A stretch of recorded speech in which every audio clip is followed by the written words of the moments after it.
நமஸ்காரம். உங்கள் கல்பனா ஸ்ரீகாந்த். கன்னி ராசிக்கு இந்த அக்டோபர் மாதம் எப்படி இருக்கும் அப்படின்றத நம்ம பார்க்க போகிறோம். பொதுவாகவே இந்த கன்னியில் 6ஆம் வீட்டில் தான் சனி பகவான் இருக்குன்னு சொல்கிறீங்க, ஆனால் நிறைய ஒரு பதட்டம் இருந்துகிட்டே இருக்குது அப்படின்னு சொல்கிறீங்க இல்லையா? அந்த பதட்டம் எல்லாம் குறையக்கூடிய மாதம் தான் இந்த அக்டோபர் மாதம்.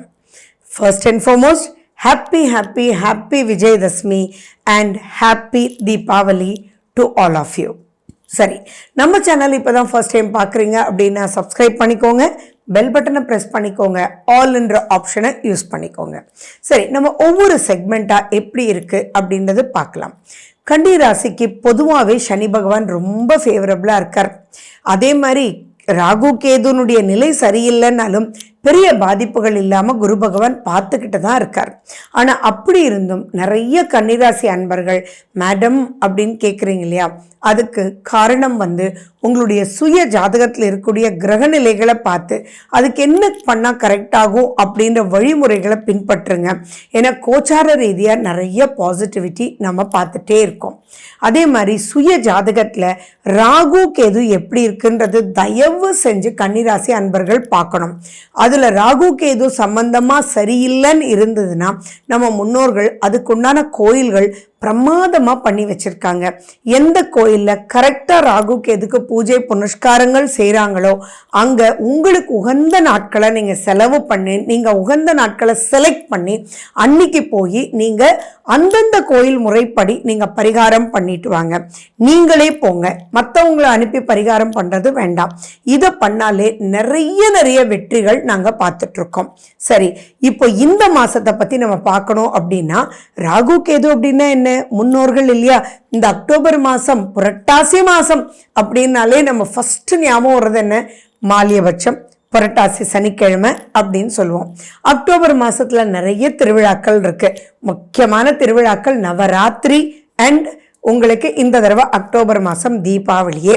ஸோ இந்த கொண்டாட்டத்தில் நீங்கள் மேலும் உங்களுக்கு என்ன பண்ணிக்கணும் அப்படின்னா கண்டிப்பாக மாலியபட்சத்துக்கு நீங்கள் இம்பார்ட்டன்ஸ் கொடுத்துருந்தாலும் சரி, அப்படி இல்லைன்னா அக்டோபர் 2ஆம் தேதி மாலியபட்ச அமாவாசை. ராகு கேது கோச்சாரத்தில் இப்போ கொஞ்சம் சரியில்லாத நிலையில் இருக்கிறதுனால நீங்கள் மாலியபட்ச அமாவாசை அன்னைக்கு மனசார நீங்கள் உங்கள் முன்னோர்களை நினச்சி வழிபாடுகள் பண்ணுங்க. அப்படி நாங்கள் வழிபாடெல்லாம் பண்ணலை அப்படின்னாலும் அவங்கள நினச்சி ஆத்மார்த்தமாக பிரார்த்தனை பண்ணுங்க. அது உங்களுக்கு பெரிய லெவல் சக்ஸஸ் கிடைக்கும். ஏன்னா வருஷத்தில் ஒரு நாள் தான் மாலியபட்ச அமாவாசை கிடைக்கும்ன்றது ஞாபகம் வச்சுக்கோங்க. மேலும் துலாஸ்தானம் அக்டோபர் 18ஆம் தேதி, அந்த நாள் நிறைய உங்களுக்கு நெகட்டிவை போக்கக்கூடிய அற்புதமான நாள். தீபாவளின்றது மட்டும் என்னங்க, நெகட்டிவ்லேருந்து வெளியில் நமக்குள்ளே இருக்கக்கூடிய நெகட்டிவான கோபம் தாபம் எல்லா விஷயத்தையும் போய் சந்தோஷம் பொங்கிறதுக்கு புத்துணர்ச்சியோடு இருக்கிறதுக்கு உண்டானது தான். நவராத்திரி அப்படின்றதும் என்னங்க, துர்கை அம்மனுடைய வழிபாடு. துர்கைனாலே என்னங்க, நெகட்டிவ் கில்லர். ஸோ இத்தனையும் என் கன்னிராசிக்கு சொல்கிறேன் அப்படின்னா நிறைய விஷயங்களை ஜெயிக்கிறதுக்கு உண்டான பல வழிபாடுகள் நமக்கு இந்த மாதத்தில் இருக்குது. ஸோ ஃபர்ஸ்ட்டு நீங்கள் பண்ண வேண்டியது சுய ஜாதகத்தை அனலைஸ் பண்ணி நீங்கள் என்ன பண்ணால் ஈஸியாக இதிலேருந்து உங்களுடைய லைஃப்பை ஸ்மூத்தாக ஆக்கிக்கலாம் அப்படின்றத நீங்கள் கண்டுபிடிச்சி அதன் வழி ப்ரொசீட் பண்ணணும். ஏன்னா 9ஆம் வீட்டில் குரு வக்ரம், 10ஆம் வீடுன்றது உங்களுடைய ராசிநாதனுடைய வீடு. அந்த புதன் 10ஆம் தேதி உங்களுடைய 2ஆம் வீட்டுக்கு டிராவல் ஆறார். இதெல்லாம் என்ன சொல்லுது மேடம்? என்ன சொல்ல வரீங்க அப்படின்னா எல்லாமே ரொம்ப நல்லா இருக்கு சார். ஸோ அந்த தடைகள்லேருந்து நீங்கள் விடுபடுறதுக்கு உண்டான, அதாவது கதவு லாக் பண்ணியிருக்கு, அந்த கதவை தட்டி உடைக்கிறதுக்கு என்னவோ அதை மட்டும் நீங்கள் பண்ணீங்க அப்படின்னா கொட்டி எடுக்க காத்துட்ருக்கு. ஏன்னா உங்களுடைய 2ஆம் வீட்டில் உங்களுடைய விரயஸ்தானாதிபதி 2ஆம் வீட்டில் சூப்பராக கொடுக்கக்கூடிய பொசிஷனில் செகண்ட் ஹாஃபில் வரார். அப்போது ஃபினான்ஷியல் பொசிஷன் எங்கேருந்து தாண்டா இவ்வளோ சூப்பராக நடக்குது பிஸ்னஸ், எங்கிருந்து இவ்வளோ கூப்பிட்டு அப்லிஃப்ட்மெண்ட் கொடுக்குறாங்க, ப்ரமோஷனில் என்னடா எல்லாருக்கும் பார்த்தீங்கன்னா 10% இன்க்ரிமெண்ட்டு, உங்களுக்கு மட்டும் 30% இன்க்ரிமெண்ட்டா எப்படி அப்படின்ற அளவுக்கு பாசிட்டிவான விஷயங்கள் இருக்கு. அதே மாதிரி லாபஸ்தானத்துல செவ்வாய் வரார். அந்த லாபஸ்தான செவ்வாய் உங்களுக்கு நிறைய விஷயங்கள் லாபகரமா உங்களை வழி நடத்தக்கூடிய அமைப்பில் இருக்கு. அப்போ விரயஸ்தானாதிபதி சூப்பர், லாபஸ்தானத்துக்கு சூப்பரான செவ்வாய் வரார். அதே மாதிரி விரயஸ்தானாதிபதி 2ஆம் வீட்டுக்கு வரும்போது பிரச்சனை அப்படின்றது உங்க குடும்பத்துல யாருக்கு இருந்தாலும் உங்களுக்கு ஒரு சூப்பர் டெக்னிக், சூப்பர் ஐடியாஸ் கிடைக்கும் பாருங்க. எப்படிரா இந்த ஐடியா வந்துச்சுன்னு சொல்லி குடும்பத்தில் இருக்கிறவங்கள உங்களை கட்டி தழுவி பாராட்டி நன்றிகள் சொல்லக்கூடிய வகையில் இருக்கு. 6ஆம் வீட்டில் சனி இருக்கும்போதே அது ரொம்ப பிளஸ்ஸுங்க. அனைத்து பிரச்சனைகளும் ஒரு முடிவுக்கு வரக்கூடிய ஒரு அற்புதமான ஒரு காலகட்டம். எதிரிகள் ஓடி போயிடுவாங்க, எதிரிகள் நட்பு பாராட்டுவாங்க, எதிரிகள் அவங்களுக்கு இருக்கக்கூடிய பிரச்சனையை உங்களோட கலந்து பேசி அதிலிருந்து வெளியில வர்றதுக்கு என்ன வழின்றது யோசிப்பாங்க. அண்ட் மேலும் பார்த்தீங்கன்னா சுக்கிரன் 2ஆம் வீட்டில் இருக்கார்.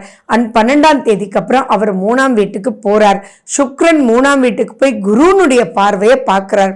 அப்படின்னா குழந்தை பாக்கியம் 16 வருஷமா இல்லை, 30 வருஷமா இல்லை அப்படின்றவங்களுக்கு கூடிய இப்போ குழந்தை உருவாகிறதுக்கு உண்டான வாய்ப்புகள் இருக்கு.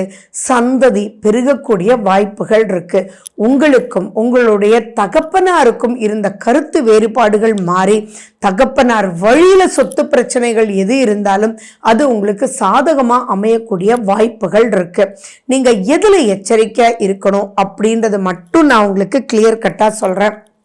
இதில் நீங்கள் உங்களுடைய சந்திராஷ்டமம் வரக்கூடிய காலகட்டம் ரொம்ப ரொம்ப இந்த மாதம் எச்சரிக்கையாக இருக்கணும். ஏன்னா நிறைய விஷயங்கள் நல்லா இருக்குது. பட் அந்த நல்லா இருக்குன்ற விஷயத்தில் உங்களுடைய சந்திராஷ்டமத்தன்னைக்கு நீங்கள் மட்டும் நெகட்டிவாக மாற்றுறதுக்கு உங்களுடைய பிரதர் சிஸ்டர்கிட்ட சான்ஸ் இருக்குது, குடும்பத்தோட சான்ஸ் இருக்குது, குழந்தைகளோட சான்ஸ் இருக்குது, பார்ட்னரோட சான்சஸ் இருக்குது. இதுக்கெல்லாம் முக்கிய காரணம் என்ன அப்படின்னா அங்கே 7ஆம் வீட்டில் ராகு இருக்கிறது தான் ரொம்ப ரொம்ப முக்கிய காரணம். ஸோ உங்களுடைய சந்திராஷ்டமத்தின் போது மட்டும் ஒரே வார்த்தையில் நான் சொல்லணும்னா ஜிப் அப்படின்றது போட்டுருங்க. ஸ்மைல் பண்ணுங்க போதும். வேற எந்த ஒரு ரியாக்ஷனுமே இல்லாமல் நீங்கள் பார்த்துக்கிட்டிங்கன்னா போதும். அது மிகப்பெரிய பிரச்சனைக்குள்ள மாட்டாமல் இருக்க உதவும். ஏன்னா மேஷராசி தான் உங்களுடைய சந்திரன் எப்போ மேஷத்துக்கு வராரோ, அதாவது அஸ்வினி பரணி கிருத்திகை 1ஆம் பாதத்துக்கு சந்திரன் டிராவல் பண்ணக்கூடியதான் அந்த சந்திராஷ்டமனுடைய நாட்கள்.